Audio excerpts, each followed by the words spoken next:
los intelectuales que se consideran a sí mismos científicos, la expresión, la naturaleza humana, les produce el mismo efecto que el trapo rojo a un toro. El hombre no tiene naturaleza. Es el moderno lema en torno al cual se aglutinan las opiniones. Es típica del sentimiento de los filósofos políticos de nuestros días la afirmación hecha hace algunos años por una distinguida politóloga en una reunión de American Political Science Association de que el concepto de naturaleza del hombre es puramente teológico y debe renunciarse a él en todo debate científico.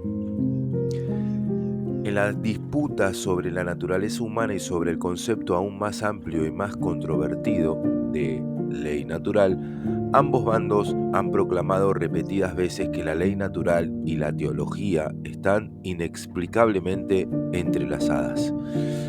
De ahí que muchos de los defensores de la ley natural en los círculos científicos o filosóficos hayan infligido un grave daño a su propia causa al dar por supuesto que los métodos racionales y filosóficos no pueden por sí solos fijar dicha ley y que es necesario la fe teológica para defender la validez de este concepto. Afirmación acogida con jubilosa conformidad por los seguidores de la teoría opuesta. Si se considera que es necesaria la fe en lo sobrenatural para poder creer en la ley natural, debe expulsarse del discurso científico secular este concepto y transferirlo a la esfera arcana de los estudios teológicos. En consecuencia, se ha abandonado prácticamente la idea de una ley natural fundada en la razón y en la investigación racional. Así pues, quien sostenga que existe una ley natural fundamentada en la razón tendrá que enfrentarse a la hostilidad simultánea de los dos campos. Primer grupo creerá que en su postura anida un antagonismo frente a la religión. El segundo sospechará que Dios y el misticismo se han colado por la puerta trasera. Respecto de los primeros, bastará decir que su opinión refleja una posición agustiniana extrema según la cual el único instrumento legítimo para investigar la naturaleza humana y los fines propios del hombre es la fe, no la razón.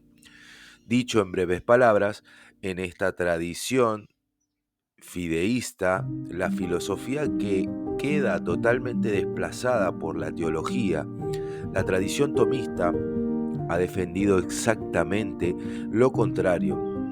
Reclama la independencia de la filosofía frente a la teología y afirma que la razón humana posee la capacidad de comprender y descubrir las leyes, tanto físicas como morales, el orden natural.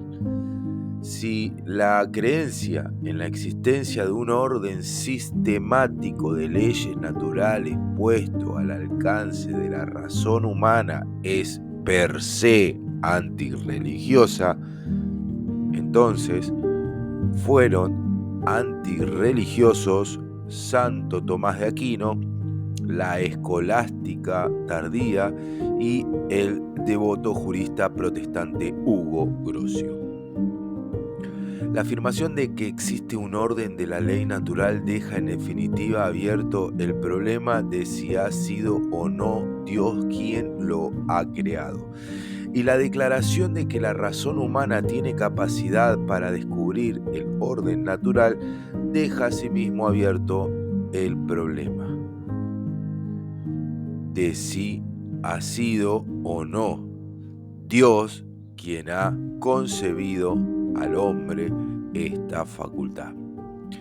La aseveración de que existe un orden de leyes naturales accesibles a la razón no es en sí misma ni pro ni antirreligiosa. Como son muchas las personas que se muestran sorprendidas ante estas ideas, parece indicado intentar profundizar algo más en este punto de vista tomista.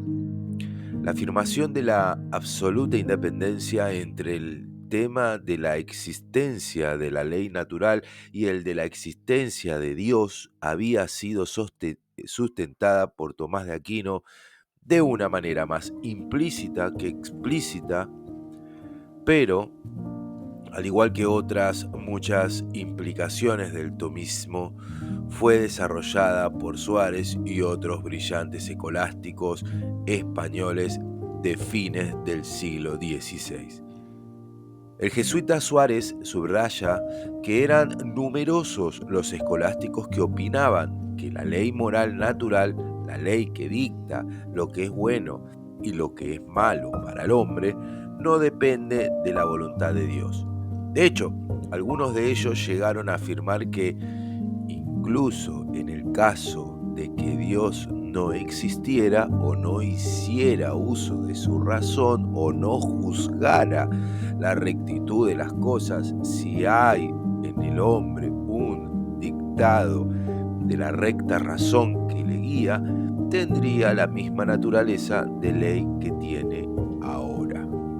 O como declara un moderno filósofo tomista: si la palabra natural quiere decir algo, se refiere a la naturaleza del hombre, y cuando se la emplea unida a la ley natural, debe referirse a un orden que se manifiesta en las inclinaciones de la naturaleza humana y a ninguna otra cosa.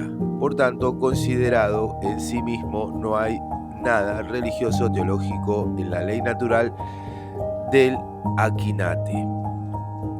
El jurista protestante holandés Hugo Grocio declaró de iure belli ac paci en 1625: cuando hemos venido diciendo es valioso incluso aunque admitiéramos lo que no puede admitirse sin cometer la mayor de las maldades, a saber que Dios no existe. Y en otro pasaje dice: aunque el poder de Dios es sin medida, puede decirse que hay ciertas cosas a las que no se extiende este poder.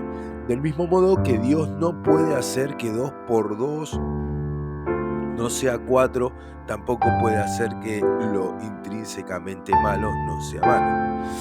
De entrevés concluye que la definición de ley natural de Grocio no tiene nada de revolucionario. Cuando afirma que la ley natural es el conjunto de normas que el hombre es capaz de descubrir por medio de su razón, no hace otra cosa sino atenerse a la noción escolástica del fundamento racional de la ética. En realidad, su objetivo era restablecer dicha noción que había quedado oscurecida a causa del agustinismo extremo de algunos protestantes que desconfiaban de la razón. Cuando declara que estas normas son válidas por sí mismas, con independencia de que sean o no sean queridas por Dios, repite un aserto que ya había hecho antes que él algunos escolásticos.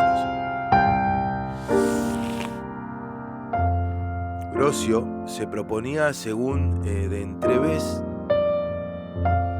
construir un sistema de leyes capaz de lograr asentamiento en una época en la que la controversia teológica iba perdiendo poco a poco esta capacidad de convicción.